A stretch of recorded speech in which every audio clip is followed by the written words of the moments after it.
কেমন আছেন সবাই? আশা করি ভালো আছেন সবাই। আমিও আপনাদের দোয়ায় অনেক ভালো আছি। আজকে একটি গল্প শেয়ার করতে যাচ্ছি। গল্পটি শুরু থেকে শেষ পর্যন্ত দেখার অনুরোধ রইল। চলুন তাহলে শুরু করি। আমার নাম আমেনা খাতুন। রাজশাহীর চারঘাট উপজেলার দক্ষিণপাড়া গ্রামে আমার শ্বশুরবাড়ি। স্বামী বহু বছর আগে চলে গেছেন। আমি একাই বাড়িতে আছি। তবে একা বললে ভুল হবে, কারণ আমার ভাইয়ের ছেলে মোশাররফ এখন আমার কাছে থাকে। ওর বাবা ঢাকায় চাকরি করে। ওর পড়াশোনার সুবিধার জন্য আমাকে দায়িত্ব দিয়েছে। আমি সব করি, খাইয়ে দিই, গোছাই, পড়াশোনায় সাহায্য করি। বাইরের লোকজন ভাবে আমি কেবল একজন দায়িত্বশীল ফুপু, কিন্তু আমার ভেতরের জগৎ অন্যরকম। আমি প্রতিদিনের কাজ করতে করতে হঠাৎ টের পাই আমার মনে অদ্ভুত একটা টান তৈরি হচ্ছে। আমি বলি না কাউকে, তবে অনুভব করি প্রতিটি মুহূর্তে। ভোরে যখন আজান হয় আমি উঠি, রান্নাঘরে যাই, ভাত বসাই, তখন দরজার ফাঁক দিয়ে দেখি মোশাররফ আধো ঘুমে তাকিয়ে আছে, চোখে কেমন অচেনা দৃষ্টি। আমি ভান করি কিছু বুঝিনি, অথচ ভেতরে শিরশির অনুভব করি। দুপুরে খেতে বসালে হাতের আঙুল ছুঁয়ে যায়। আমি স্বাভাবিক থাকার চেষ্টা করি, অথচ বুকের ভেতর ধকধক শব্দ শুনতে পাই। বিকেলে উঠোনে বসে শাক বাছতে বাছতে দেখি ও পাশে বই হাতে বসে আছে, আমার দিকে তাকিয়ে থাকে। আমি চোখ সরিয়ে নেই, কিন্তু মনে মনে চাপা উত্তেজনা বাড়তে থাকে। রাতে চারপাশে নিস্তব্ধতা নামে, কেবল ঝিঁঝি পোকার ডাক শোনা যায়, বাতাসে গাছের পাতার মৃদু শব্দ হয়। আমি বিছানায় শুয়ে থাকি, অথচ ঘুম আসে না। মনে হয় পাশের ঘর থেকে শ্বাস প্রশ্বাসের শব্দ ভেসে আসছে। সেই শব্দে বুকের ভেতর কেমন যেন ঢেউ ওঠে। আমি প্রশ্ন করি নিজের কাছে, এ কি হচ্ছে? কেন আমি এত অস্থির হচ্ছি? বয়স তো অনেক পার হয়ে গেছে। আমি তো ওর অভিভাবক, অথচ কেন এমন মনে হয়? কেন বারবার টান অনুভব করি? হয়তো এটা পাপ, হয়তো এটা কেবলই কল্পনা। তবুও এই অনুভূতি আমি থামাতে পারি না। আমি কাউকে বলতেও পারি না, কারণ বললে সমাজ দোষ দেবে, লোকজন কুৎসা রটাবে। অথচ ভেতরে ভেতরে আমি জানি এ শুধু আমার কল্পনা নয়, ওর চোখেও মাঝে মাঝে আমি একই রকম সংকেত দেখি। হয়তো আমি ভুল বুঝি, তবুও মনে হয় ও কিছু লুকায়। এ গোপন খেলা কেউ টের পায় না। চারপাশের মানুষ ভাবে আমরা কেবল ফুপু আর ভাতিজা, কিন্তু আমাদের ভেতরে এক অদৃশ্য স্রোত বয়ে চলেছে, যার নাম হয়তো সম্পর্ক নয়, যার ব্যাখ্যা সমাজ দেবে না। আমি দিনের পর দিন এ স্রোতের সাথে ভেসে যাই। বাইরে হাসি, স্বাভাবিক থাকি, অথচ ভিতরে এক অদৃশ্য অগ্নি জ্বলতে থাকে। মাঝে মাঝে আয়নায় নিজের মুখ দেখি, চোখে ক্লান্তি, ঠোঁটে নিঃশব্দ কথা, বুকের ভেতরে গোপন দীর্ঘশ্বাস। আমি ভাবি পালিয়ে যাই, দূরে সরে যাই, কিন্তু পারি না, কারণ মোশাররফ ছাড়া আমার এই নিঃসঙ্গ জীবনে কেউ নেই। আমি চাই কিংবা না চাই, ওর সঙ্গেই আমার প্রতিদিনের জীবন জড়িয়ে গেছে। আমি জানি না এই পথ কোথায় যাবে, তবে আমি জানি প্রতিটি সকাল, প্রতিটি দুপুর, প্রতিটি সন্ধ্যা, প্রতিটি রাত আমাকে এই গোপন টান মনে করিয়ে দেয়। আমি একা বসে থেকে হঠাৎ শিহরিত হই, জানালার পাশে দাঁড়িয়ে হাওয়ায় চুল উড়াই। মনে হয় কেউ আমার দিকে তাকিয়ে আছে। আমি ঘুরে দেখি, সত্যিই মোশাররফ তাকিয়ে আছে। আমি কিছু বলি না, সেও চুপ থাকে, কিন্তু সেই নীরবতার ভেতর হাজার কথা লুকানো থাকে। এমন নীরবতাই আমার প্রতিদিনের সঙ্গী, এমন নীরবতাই আমাকে দগ্ধ করে। তবুও আমি থামিতে পারি না। আমি কেবল ভেসে যাই এই অজানা আবেশের ভেতরে। আমি জানি প্রতিটি অনুভূতির পেছনে লুকিয়ে থাকে ভয়, আবার টানও। আমি রাতে জানালার পাশে দাঁড়িয়ে থাকি, চাঁদের আলোয় চারপাশ সাদা হয়ে যায়, দূরে কুকুর ডাকতে থাকে, বাতাসে গাছের ডাল নড়ে। হঠাৎ মনে হয় মোশাররফও হয়তো একই আকাশের দিকে তাকিয়ে আছে। আমি নিজের মনে হাসি, অথচ সেই হাসি কেউ দেখে না। একদিন দুপুরে আমি ওকে খেতে দিচ্ছিলাম, ভাত তুলতে গিয়ে হাত কাঁপল। ও অবাক হয়ে তাকালো। আমি বললাম, গরম লাগছে, কিন্তু আসলে গরম নয়, ভেতরের অস্থিরতা। আমি জানতাম আমার চোখ অনেক কিছু ফাঁস করে দিচ্ছে। আমি চোখ নামিয়ে নিলাম। রাতে শোবার আগে আমি আল্লাহকে ডাকি, ক্ষমা চাই, বলি আমি তো খারাপ কিছু করতে চাই না, শুধু হৃদয়ের ভেতর এক অজানা টান কাজ করে। আমি বুঝতে পারি এ পথ ঠিক নয়, কিন্তু আমি থামতে পারি না। মোশাররফও নীরব থাকে, তবে আমি ওর চোখে সেই একই প্রশ্ন দেখতে পাই। আমি মনে করি আমি একা ভুগছি, অথচ হয়তো ও একই ভেতরের লড়াই করছে। এই লড়াই কারো চোখে পড়ে না। বাইরে সবকিছু স্বাভাবিক, গ্রাম্য জীবন নিজের নিয়মে চলে। বাজার বসে, লোকজন কাজ করে, মাঠে ধান কাটে, সন্ধ্যায় সবাই গল্প করে, কিন্তু আমাদের ঘরের ভেতরে এক গোপন আবহ তৈরি হয়। আমি কখনো ভাবি লোকজন বুঝতে পারবে, আবার ভাবি কেউ কিছু বুঝবে না, কারণ আমরা মুখে কিছু বলি না, শুধু নীরবতা দিয়ে সবকিছু চলতে থাকে। একদিন আমি উঠোনে কাপড় শুকাচ্ছিলাম, হাওয়ায় আঁচল উড়ে যাচ্ছিল। আমি ঠিক করতে গিয়ে দেখি ও দাঁড়িয়ে আছে, চুপচাপ তাকিয়ে আছে। আমি কিছু বললাম না, তবে ভেতরে অদ্ভুত কাঁপন অনুভব করলাম। এমন মুহূর্তে মনে হয় সময় থেমে গেছে। আমি বুঝতে পারি আমাদের নীরবতা আসলে সবচেয়ে জোরালো ভাষা। আমি রাতে শুয়ে ভাবি, যদি এ অনুভূতি প্রকাশ করি তাহলে কি হবে?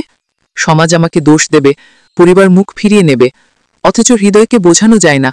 আমি চুপ করে যাই, কিন্তু টের পাই আগুন আরও জ্বলে উঠছে। আমি আয়নায় নিজের মুখ দেখি, বয়সের রেখা ফুটে উঠেছে, কিন্তু ভেতরে আমি এখনো মেয়ের মতো শিহরিত হই। আমি লুকোতে চাই, আবার চাই না। আমি জানি না এই গল্প কোথায় গিয়ে শেষ হবে, তবে আমি জানি আমাদের প্রতিদিনের নীরবতাই একদিন হয়তো উত্তর হয়ে দাঁড়াবে। আমি কাউকে কিছু বলবো না, আমি শুধু আমার ভিতরের কথাই বলছি। আমি জানি এ টান আমার জীবনের অবিচ্ছেদ্য অংশ হয়ে গেছে। আমি যেভাবেই পালাতে চাই না কেন, এ থেকে মুক্তি নেই। হয়তো এটাই নিয়তি। আমি শুধু ভেসে চলেছি, রাতের অন্ধকার, ভোরের আলো, দুপুরের রোদ, বিকেলের হাওয়া, সবকিছু যেন আমাকে বারবার একই দিকে টেনে নিচ্ছে। আমি থামতে চাই, অথচ থামতে পারছি না। আমি জানি আমার প্রতিটি নিঃশ্বাস এখন এক অদৃশ্য রহস্যে ভরা। আমি নীরবে বাঁচি, নীরবে কাঁদি, নীরবে হাসি। নীরবতাই আমার সঙ্গী, নীরবতাই আমার ভাষা। আমি ভেতরে ভেতরে প্রতিদিন আরও বেশি জড়িয়ে যাচ্ছি, অথচ বাইরে নির্লিপ্ত মুখ করে চলি। সকালে যখন উঠি তখন মনে হয় আজ হয়তো সবকিছু ভুলে যাব, আবার দুপুরে কিংবা বিকেলে কোনো না কোনো মুহূর্তে মনে করিয়ে দেয় আমি ভুলতে পারবো না। মোশাররফ যখন বই নিয়ে বসে থাকে আমি দূর থেকে তাকাই, চোখ ফেরাতে চাই, কিন্তু চোখ ফেরাতে পারি না। বুকের ভেতর অস্থিরতা জমে ওঠে। আমি চুপ করে রান্নাঘরে চলে যাই, হাঁড়ির ঢাকনা তুলে ভাত দেখি, অথচ মন থাকে অন্যত্র। কখনো মনে হয় আমি পাগল হয়ে যাচ্ছি, এমন এক যুদ্ধ লড়ছি যা কাউকে বোঝানো যায় না। আমি জানি এটা বলা যাবে না, সমাজ মানবে না, তবুও ভেতরে ভেতরে এক স্রোত বয়ে চলে। একদিন সন্ধ্যায় আমি উঠোনে বসেছিলাম, আকাশে লাল আভা, পাখির ডাক, চারদিকে গ্রাম্য নিস্তব্ধতা। হঠাৎ মনে হলো কেউ আমাকে পেছন থেকে দেখছে। ঘুরে তাকিয়ে দেখি ও দাঁড়িয়ে, চোখে এক অদ্ভুত নীরবতা। আমি বুঝতে পারলাম কিছুটা বলেও অনেক কিছু বলে ফেলেছি। আমি উঠে ঘরে চলে গেলাম, দরজা বন্ধ করে আয়নায় তাকালাম। আমার মুখে স্পষ্ট টান। আমি কাঁপছিলাম, অথচ ভয় আর আকর্ষণ একসাথে কাজ করছিল। আমি জানি আমার এই অনুভূতি লুকাতে হবে, আবার জানি আমি পারব না। রাতে শুয়ে থাকি আর শুনি বাইরে বাতাস বইছে, মনে হয় সেই বাতাসই যেন বারবার ডাক দিচ্ছে। আমি চাদর টেনে নেই, কিন্তু ভেতরের আগুন ঢাকি না। সকালবেলা নামাজ পড়ে আল্লাহকে বলি আমাকে ক্ষমা করুন, কিন্তু মনের ভেতর আবারও সেই মুখ ভেসে ওঠে। আমি হাসতে চাই, কাঁদতে চাই, আবার নীরব থাকি। এই নীরবতা আমার প্রতিদিনের সঙ্গী হয়ে গেছে। আমি বুঝি না কিভাবে এই খেলা চলছে। আমি জানি এটা খেলা নয়, এটা সত্যি। আমি জানি এর কোনো ভবিষ্যৎ নেই, তবু আমি থামতে চাই না, কারণ এই টান আমাকে বাঁচিয়ে রাখে। আমি যখন ভাত বেড়ে দেই তখন মনে হয় হাত ছুঁয়ে যাবে, ছুঁয়ে না গেলেও মনে হয় গেছে। আমি চমকে উঠি, আবার শান্ত হই। আমি জানি এসব শুধু আমার কল্পনা নয়, ওর চোখেও একই জ্যোতি জ্বলতে দেখি। আমি ভয় পাই, আবার সাহস পাই। এক অদ্ভুত দ্বন্দ্ব প্রতিদিন আমাকে গ্রাস করে। গ্রামে সবকিছু স্বাভাবিকভাবে চলছে, কারো চোখে কিছু ধরা পড়ে না, অথচ আমাদের ভেতরে আগুন জ্বলছে। আমি বুঝতে পারি আগুন ঢেকে রাখা যায় না, শুধু দেরি হয়। আমি ভাবি একদিন হয়তো সব ফাঁস হয়ে যাবে, তখন কি হবে আমি জানি না, কিন্তু তবু আমি পিছু হটি না। আমি মনে করি এ শুধু আমার নিয়তি নয়, এটা হয়তো আমাদের দুজনের নিয়তি। আমি নীরবতার ভেতরে ডুবে যাই। দিনের আলো ফুরিয়ে গেলে রাত আরও ভয়ঙ্কর হয়ে ওঠে। আমি জানি প্রতিটি অন্ধকার আসলে আমাদের গোপন গল্পের সাক্ষী হয়ে থাকে। আমি সেই অন্ধকারকে ভয় পাই না, বরং মনে হয় ওর ভেতরেই আশ্রয় খুঁজে পাই।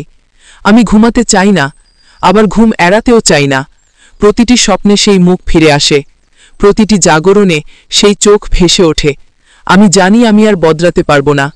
এই পথ যত নিষিদ্ধ হোক, আমার মন ইতিমধ্যেই তার হাতে বন্দী হয়ে গেছে। আমি এখন শুধু সময়ের অপেক্ষায় আছি।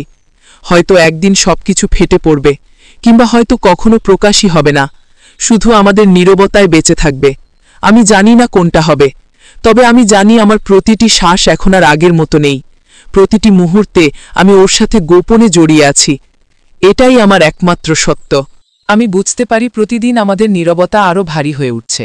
ভেতরের কথা বাইরে আসছে না, কিন্তু চোখে চোখে সব বলছি। সকালে যখন উঠি তখন কাজের অজুহাতে নিজেকে ব্যস্ত রাখি, কিন্তু প্রতিবার ওকে দেখলেই বুকের ভেতর ঝড় ওঠে। আমি জানি এই ঝড় থামবে না। আমি ঘর গোছাই, রান্না করি, বাইরে লোকজন আসা যাওয়ার শব্দ শুনি, অথচ মনের ভেতর চলতে থাকে অন্যরকম গল্প। আমি বারবার নিজেকে সামলাই, বারবার বলি এসব ভাবা যাবে না, কিন্তু প্রতিদিনই আবার একই টান অনুভব করি। বিকেলে উঠোনে পিঁড়ি পেতে বসে সবজি কাটছিলাম, হঠাৎ ছুরি কেটে গেল হাতে। রক্ত বের হলো। মোশারফ দৌড়ে এলো, আমার হাত ধরে বলল সাবধানে থাকতে হবে। ওর হাতের স্পর্শে আমার বুক ধকধক করছিল। আমি বললাম কিছু হয়নি, কিন্তু ভেতরে যেন আগুন ছড়িয়ে পড়ল। রাতে শোবার সময় বারবার সেই মুহূর্ত মনে পড়ল। আমি জানতাম ওর হাতের ছোঁয়া আমাকে অস্থির করে তুলেছে। আমি চোখ বন্ধ করলেও ঘুম আসছিল না। জানালার বাইরে চাঁদ উঠেছিল, সেই আলো ঘরে ঢুকে পড়েছিল। মনে হচ্ছিল চাঁদও আমাদের গোপন কথা জানে। আমি চাদর টেনে নিই, কিন্তু আলো আটকানো যায় না, ঠিক যেমন এই অনুভূতিও আটকানো যাচ্ছে না। আমি ভাবি এভাবে কতদিন চলবে। আমি ভয় পাই লোকজন কিছু বুঝে ফেলবে। গ্রামে মানুষ তুচ্ছ ব্যাপারেও গসিপ করে, অথচ এত বড় বিষয় তারা জানলে আমাকে শেষ করে দেবে, আমার সংসার ভেঙে পড়বে। কিন্তু তারপরও মনে হয় যদি এটা পাপ হয় তবে কেন হৃদয় এত জোরে টানে। আমি অনেকবার চেষ্টা করেছি আলাদা থাকতে, চোখ এড়িয়ে যেতে, কিন্তু যত এড়িয়ে যাই টান তত বাড়ে। আমি খুঁজে পাই না কোনো মুক্তি। মনে হয় আমি ফাঁদে আটকে গেছি, তবে এই ফাঁদ থেকে বের হতে চাই না। আমি ভেতরে ভেতরে ওকে কাছে টেনে নিতে চাই, অথচ মুখে কিছু বলি না। আমি জানি ও কিছু বলতে পারছে না, তবে ওর দৃষ্টি প্রতিদিন আমাকে আরও বেশি করে কাঁপিয়ে তোলে। একদিন দুপুরে আমি কাপড় শুকাতে দড়িতে তুলছিলাম। হাওয়া এত জোরে বইছিল যে আমার আঁচল উড়ে যাচ্ছিল। ও দাঁড়িয়ে তাকিয়েছিল। আমি ভান করলাম দেখিনি, কিন্তু ভেতরে এক অদ্ভুত আনন্দ হচ্ছিল। আমি জানতাম আমি অজান্তেই সব বুঝিয়ে দিচ্ছি, তবুও থামতে পারছিলাম না। আমি বারবার মনে করি সমাজের চোখ এড়ানো অসম্ভব, কিন্তু প্রতিদিন আমি আবারও একই খেলায় জড়িয়ে পড়ি। এই খেলা কারো চোখে ধরা পড়ে না, তবে আমার ভেতরে দাউ দাউ করে আগুন জ্বলে ওঠে। আমি কখনো আয়নায় নিজের মুখ দেখি আর অবাক হই, এই আমি তো সেই সাধারণ গৃহবধূ, অথচ চোখের ভেতর লুকানো আগুন স্পষ্ট। আমি ভয় পাই কেউ চোখে চোখ রাখলে সব জেনে যাবে, তাই আমি সবার সাথে স্বাভাবিক আচরণ করি, শুধু নীরবেই টান বয়ে চলি। আমি জানি না এই পথ কোথায় শেষ হবে। আমি শুধু জানি আমি আর আগের মতো নেই। প্রতিটি দিন, প্রতিটি রাত আমাকে নতুন করে তাড়িত করছে। আমি চাই না ও আমাকে ঘৃণা করুক, আমি চাই না ও দূরে চলে যাক, আমি চাই না সমাজ জেনে যাক। আমি শুধু চাই এই নীরবতার ভেতরেই আমরা বেঁচে থাকি। আমি জানি এটা কঠিন, কিন্তু আমি এই কষ্টকেই ভালোবেসে ফেলেছি। আমি মনে করি এই কষ্ট ছাড়া আমার বেঁচে থাকা অর্থহীন। আমি স্বপ্ন দেখি, আবার ভয় পাই। আমি হাসতে চাই, আবার কান্না থামাতে পারি না। আমি জানি এ এক অদ্ভুত যাত্রা, যেখানে শেষ নেই, শুধু পথই পথ। আমি সেই পথেই হেঁটে চলেছি। হয়তো একদিন সব ভেঙে পড়বে, তবে আজ আমি শুধু নীরবতার সঙ্গী হয়ে আছি। আমি নিজের ভেতরে প্রতিদিন নতুন আগুন আবিষ্কার করি, আর সেই আগুনে ধীরে ধীরে গলে যাই। আমি জানি আমার ভেতরের সেই অদ্ভুত টানটি কোনো দিন সহজে মিলিয়ে যাবে না। আমি বারবার নিজেকে স্মরণ করাই, মুশারফ এখন বয়স্ক, ওর জীবনের পথে নিজের সিদ্ধান্ত নেওয়ার অধিকার আছে। সেই কথাগুলো কেবল তেমনই যুক্তিসঙ্গত শব্দ, কিন্তু হৃদয় তাদের মানে না। আমি সকালবেলা উঠে রান্নাঘর সামলে দেখি ওর ছায়া উঠোনে, কেবল ছায়াই পুরনো স্মৃতির মতো আমার দিকে তাকায়। আমি ভান করি ব্যস্ত আছি, অথচ ভেতরে অচেনা শব্দ বেজে ওঠে, যেন কোনো সঙ্গীত বারবার ধীরে ধীরে কানে বাজে। ও যখন আমার কাছাকাছি আসে বই নিয়ে, আমি দুর্বলার মতো কাঁপি। আমি জানি এসব কথার ভুল ব্যাখ্যা হতে পারে, তাই মুখে বারবার বলি ইহা কেবল দায়িত্ব, ইহা কেবল যত্ন, কিন্তু অন্তরে অন্য গল্প করে। বিকেলের সেই ম্লান আলোয় আমরা দুজনে একসাথে চা খেয়ে বসি। ওর কথা শুনি, ও হাসে, আমিও হেসে ফেলি, কিন্তু হাসির ভেতরেও খাজ পড়ে, এক ধরনের অনাকাঙ্ক্ষিত তৃষ্ণা। এই তৃষ্ণা আমাকে দুমড়ে মুচড়ে দেয়। রাতে শুয়ে আমি প্রার্থনা করি, আল্লাহ আমাকে সঠিক পথ দেখান। আমি আমার অন্তর বিব্রত করি, আমি ভাবি এটা পাপ কিনা। আমি চিন্তা করি যদি আমি আমার প্রয়োজন গোপন রাখি, ও যদি একদিন চোখ খুলে দেখে, সব জানে, তখন কি হবে? সমাজ কি বলবে? আমি জেনেও থাকি যে সমাজের বিচার কঠোর। গ্রামীণ সমাজ ঝটপট রাঁধে, গালি, গুঞ্জন ছড়ায়। কাজেই আমি নিজেকে বারবার সীমাবদ্ধ রাখি। কিন্তু সীমাবদ্ধ থাকার সাথে কাটা বাড়তে থাকে। আমি নিজের মনকে বোঝাই, তুমি তো একজন বিধবা, তবু কেন এমনভাবে হৃদয় নড়ে? কখনো কখনো মনে হয় স্বপ্ন আর বাস্তব একে অপরকে টেনে টানছে। আমি প্রতিদিন ভোরে উঠে নামাজ পড়ি। এই নামাজ আমাকে কিছুটা সান্ত্বনা দেয়, কিন্তু নামাজ শেষে কখনো ওর চিত্র এসে ধাক্কা দেয়। ওর চুলের গন্ধ মনে পড়ে, ওর মুঠোর শক্তি মনে পড়ে। ভেবে কেঁদে ফেলি। আমি লজ্জায় লুকিয়ে রাখি চোখ। সকালে বাজার থেকে ফিরলে ও বইয়ের পাতা উল্টাতে উল্টাতে আমাকে খুঁজে নেয়। ওর কথা শুনলে মনে হয় মনে কোনো দরজার খটখটানি হচ্ছে। আমি নিজেকে জিজ্ঞেস করি, কোথায় ভুল হয়েছিল? আমি কি কখনো কোনো ভুল করব? আর যদি করি, তবে কিভাবে ক্ষমা চাইব? আমি তাই চুপ থাকি। রাতের অন্ধকারে কখনো নিজেকে ডানায় মুড়িয়ে নিই, যেন ওই নীরবতা আমাকে ঢেকে রাখে। আর কখনো মন চায় জানালার পাশে দাঁড়িয়ে চাঁদের আলোয় ওর প্রতিচ্ছবি দেখব। আমি জানি এভাবে চলতে পারব না। আমি চাই না ওর ভবিষ্যৎ নষ্ট হোক। তাই নিজের মধ্যে একরকম কঠিন নিয়মবদ্ধতা বসাই। যখনই অনুভব করি সীমা লঙ্ঘন হতে চলেছে, আমি নিজেকে সরিয়ে নিই, কাজ করি, খুঁটিনাটি কাজে মগ্ন থাকি। কিন্তু প্রতিবারই কোনো না কোনো স্মৃতি আমাকে আবার টেনে আনে। মাঝে মাঝে মনে হয় আমার জীবন বদলে যাচ্ছে। আমি আত্মরক্ষার নামে কত রকম ছদ্মবেশ পরিধান করি। কখনো বকবক করে নিজেকেই ব্যস্ত রাখি, কখনো কাঁদতে কাঁদতেই রান্না করি, কখনো গান শুনি যাতে মন নীরব হয়। এসব কৌশল কিছুটা কাজ করে, কিন্তু ভেতরের আগুন ক্রমে বেড়ে যায়। আমি ভাবি, যদি আমি দূরে সরে যাই, ওর জন্য ভালো হবে কিনা।